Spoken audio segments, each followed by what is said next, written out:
All right, this is 10.1 video 2. In the previous video, we were talking about the idea of the parametric equation and the parameter and how you would take the t-values to get your ordered pairs based upon the defining x and y based upon your parameter t. And we actually sketched a couple of them. One of them ended up looking like a sideways parabola. The other one looked like a linear function. The other two we didn't do because they were too difficult and too messy to do. What we're going to do this time is we're going to do the algebra and able to actually figure out what the function would look like if it was just in what's called Cartesian or rectangular form. Rectangular form basically means we've eliminated the parameter. So in order to do that, it's actually very simple.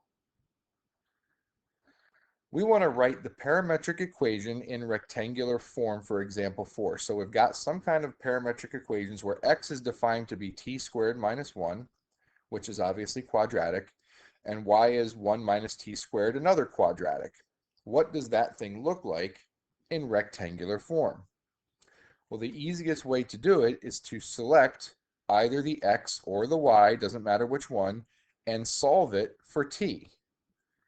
Well, I'm going to choose to do the x, although it really doesn't matter. I just think it'll be easier. So that means I'm going to solve this equation for t, which means we'll add 1 to both sides. And now technically I could solve this for t, but I'm going to show you why it actually makes sense not to. If I want to eliminate the parameter, this thing right here is telling me that t squared is equivalent to x plus 1. Well, what do I have over here? I have a t squared. So instead of t squared, I can write its equivalent as y equals 1 minus x plus 1. I have now eliminated the parameter. All I have are x's and y's in my equation. If you simplify, distributing the negative sign throughout, you're going to get a negative x, but you're also going to get a minus 1. So you have 1 minus 1 is 0, and you get negative x. These two quadratic-looking pieces of the parametric equations just form the line y equals negative x. And we don't have to graph that, but that is how you would figure out what it looks like in parametric form. In rectangular form. Eliminate the parameter. A lot of times you will actually need to solve for t. In this case, it actually didn't make sense. You could have solved for t. Solving for t would have given you plus or minus the square root of x plus 1. Plugging that back into the t in the other place, when you square it, the plus or minus goes away, and you still get the exact same thing. It just made a little more sense not to solve all the way down to t. All right, we could use that exact same principle here with example 5. The parameter here, it's not t, it's theta. Doesn't matter what variable we pick technically, theta becomes your independent variable. So x and y both depend upon theta. They both depend upon the angle. This one's a little bit different. Again, you could solve for theta. If I solve for theta in one of these, you would divide by, like if I wanted to solve for theta in the x one, you would divide by 3, and then that's horrible. And then to solve for theta, you would have to take the inverse cosine on both sides. It works. It's not very nice. It's not going to give us something in a good form. So I'm still going to start off by dividing both sides by 3 with x. For y, we're going to divide both sides by 4. So basically, I am getting these down to their trig functions. This is where knowing some of your identities is really going to help, because what I've done is I have isolated the cosine of theta and I've isolated the sine of theta. Remember, algebraically, whatever you do to one side of an equation, you do the same thing to the other side of the equation. But what if I were to square both sides of each one of these equations? So if I square the left side of the first equation, we would get x squared over 9. But of course, that means I have to square the right side, which is cosine squared of theta. There's that little line again. I'm going to do the exact same thing with the other one. So if I square the left side, we're going to get y squared over 16. And on the right side, we're going to get sine squared theta. This is where your identities come in. There's an identity that we should know that involves both cosine squared and sine squared. There's actually multiple identities, but the simplest one is sine squared theta plus cosine squared theta equals 1. Well, sine squared, according to what we've done, is equivalent to y squared over 16.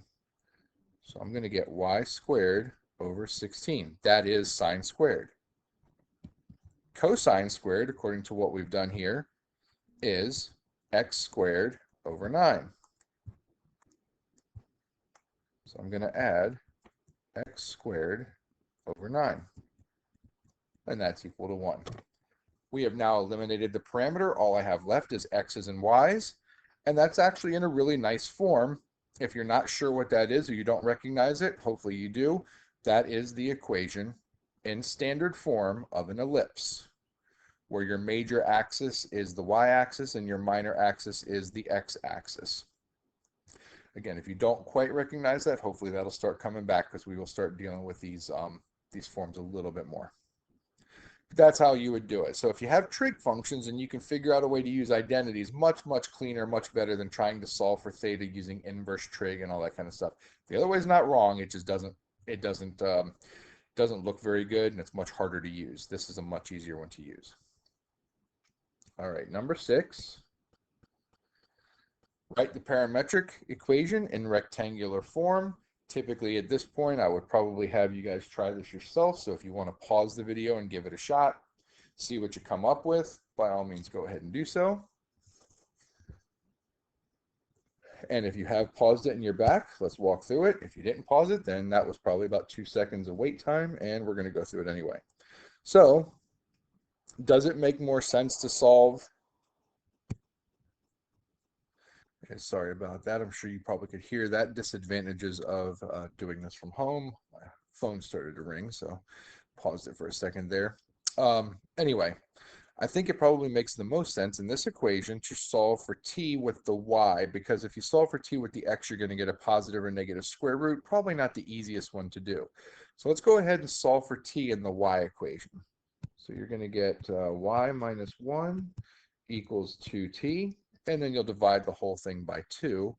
So we see that t is equal to y minus 1 all over 2.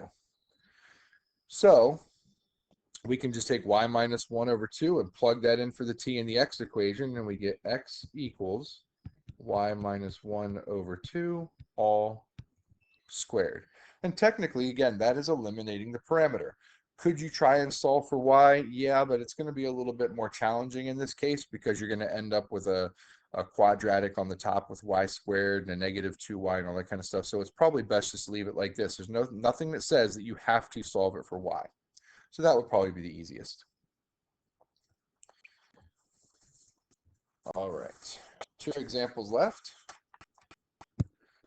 Again, if you've already wanted to, you could probably try them on your own. This next one is probably one of the easiest ones, to be honest with you, because I see that we have an x equals t squared.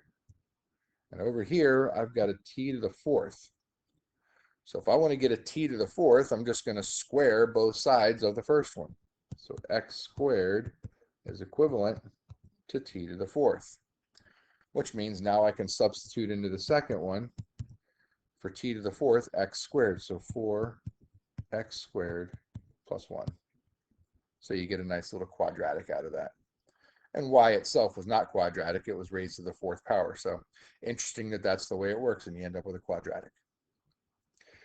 Okay, one more. Eliminating the parameter. This time I have tangent and secant as my trig functions. Again, hopefully you remember some of your identities. This is not one that is the more commonly known one, but there are identities that involve tangent and secant. Specifically, the identity is 1 plus tangent squared, I'll just write of t because that's what we're using here, equals secant squared of t. So hopefully you can see what you would need to do now. I would square both sides to get my tangent squared, and I would square both sides to get my secant squared, and then substitute in what you would get. So here we would get that x squared is tangent squared of t. And here we get that y squared is secant squared of t. So substituting that stuff into my identity, I would get 1 plus tangent squared is x squared, and secant squared is y squared. We have eliminated the parameter because all we have left are x's and y's. Technically, to make this into the more correct form, you would probably actually subtract the x squared from both sides. And if you were unfamiliar with this one, that would actually be the standard form of a hyperbola. Not excessively important in this case, but that's what it is. All right, there you have it. That is 10.1. That should be plenty good enough.